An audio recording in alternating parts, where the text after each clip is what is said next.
علما لیکي وایي پکار دا ده چې انسان د خپل رور دپاره چې دعا کوي که نه نو په دعا کې رشومتیا نه کوي، په دعا کې بخل نه کوي. دعا چې څومره پراخه کې څومره د زړه د خلاصه کې نه دومره سره دومره الله تعالی قبلوي. نو چې بل ته دعا کې نو فرشتې ورته مفته کې درته وایي ولکه مثله، الله د دې په مثل تعالی هم درکړي. ښه نو فرشتې خو پاک مخلوق دی که نه، د هغوی دعا خو الله قبلوي. نو چې د الله پاک مخلوق ستا په حق کې الله ته دعا غواړي چې الله دلم د په مثل باندې ورکړه، دغه خو الله قبلوي.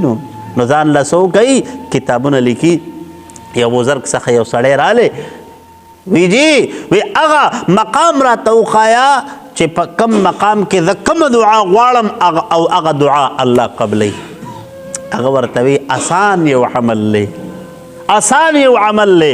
وی په هغه خوله دعا وغواړه چې په کومه خوله تا ګناه نه کړې.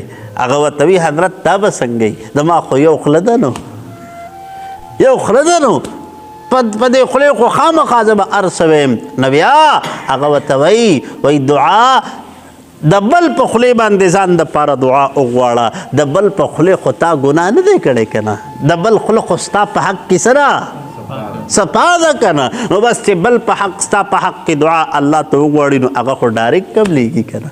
رسول الله مبارک ارشاد فرمایي اسرع للاجابة دعاء الغائب للغائب. ډېر زر د الله په دربار کې قبلېدونکې دعا هغه ده یو سړی موجود نه دی ته وله څه وکړې ته وله دعا وغواړې.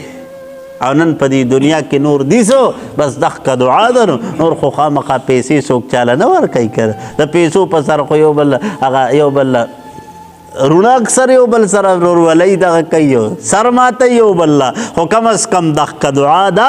نو په دې دعا کې شومتیا مو کوئ، دعا کې شومتیا مو کوئ چې څومره دنه کیدی شي دعا کې پراحي کوئ او غواړئ د مسلمان دپاره پراحه دعا غواړئ.